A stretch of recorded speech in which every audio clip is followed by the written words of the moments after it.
ஐயா கலைஞர் அவர்களின் வழிநின்று சோழிங்கநல்லூர் 198வது வட்ட திமுக அமைப்பினர் சீரும் சிறப்புமாக நடைபெற்றுக் கொண்டிருக்கின்ற எங்கள் அண்ணன் உதயநிதி அவர்களின் உதய நாள் விழா மற்றும் நலத்திட்ட விழாவிலே பேச வாய்ப்பளித்த அத்தனை அன்பு நெஞ்சங்களுக்கும் என் மனமார்ந்த நன்றிகளை தெரிவித்துக் கொள்கிறேன். தமிழ்நாட்டின் தென்கோடியா குமரியின் கடைகோடியில் உள்ள ஒரு கிராமத்திலே பிறந்த என்னை நீ முடங்கி கிடக்க பிறந்தவன் அல்ல, நீ திராவிட கொள்கைகளை திராவிட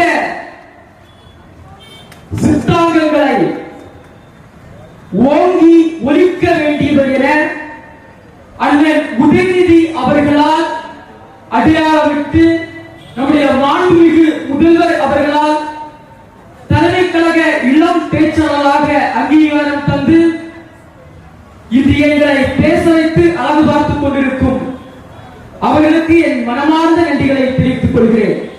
இறைவனை காண்போம் என்ற அண்ணாவின் வாக்கு நிறைவேறும் வகையிலே ஏழை எளிய மக்களுக்கு நலத்திட்டங்களை வழங்குங்கள், திராவிட முன்னேற்ற கழகத்தின் கொள்கைகளை சித்தாந்தங்களை எடுத்துரையுங்கள், திராவிட மாடல் அரசின் சாதனைகளை விளக்குங்கள் என எங்கள் அண்ணன் உதயநிதி ஸ்டாலின் அவர்கள் அறிவித்ததில் சற்று மாறுபடாமல் மிகவும் சீரும் சிறப்புமாக அவருடைய பிறந்த நாளை கொண்டாடி கொண்டிருக்கின்ற சோழங்கநல்லூர் மக்களுக்கு நான் மீண்டும் ஒரு முறை நன்றிகளை தெரிவித்துக் கொள்கிறேன்.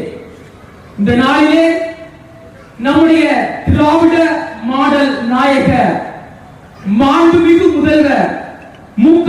ஸ்டாலின் அவர்களையும் திராவிட மாடல் ஆட்சியின் சாதனைகளையும் குறுகிய நேரத்தில் உங்கள் நேரத்தை நான் சோதிக்காமல் குறுகிய நேரத்தில் நான் பேசி முடிக்கலாம் என ஆசைப்படுகின்றேன். 1975ஆம் ஆண்டு இந்தியாவின் கருப்பு நாள் என்று சொன்னால் அது ஒன்றிய அரசால் கொண்டு வரப்பட்ட எமர்ஜென்சி என்ற மாநில சுயாட்சிகளை பறிக்கும் ஒரு சட்டம்.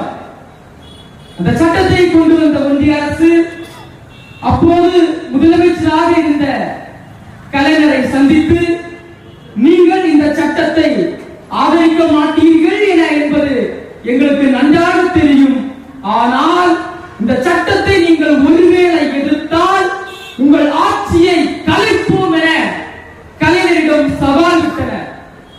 நம்முடைய மாண்புமிகு தலைவர் கலைஞர் அவர்கள் சற்றும் அவர்களது சவால்களுக்கு பயப்படாமல் மெரினா கடற்கரையிலே எமர்ஜென்சிக்கு எதிராக ஒரு மாபெரும் கூட்டத்தை கூடி போராடுகின்றார். அதன் பலனாக 31/1/1976 அன்று தமிழகத்தின் ஆட்சி கலைக்கப்படுகின்றது. இப்பொழுது செய்ய முடியும் என்கின்ற அந்த அடிப்படையில் ஒரு பெட்டியிலே 5000 சில்லறை கொடுத்த கழக தோழர்கள் வாக்களித்து திராவிட முன்னேற்ற கழகத்தை போட்டியிட வேண்டும் என்று அந்த அண்ணாவின் இடத்திலே அந்த நம்பிக்கை தெரிவித்தார்.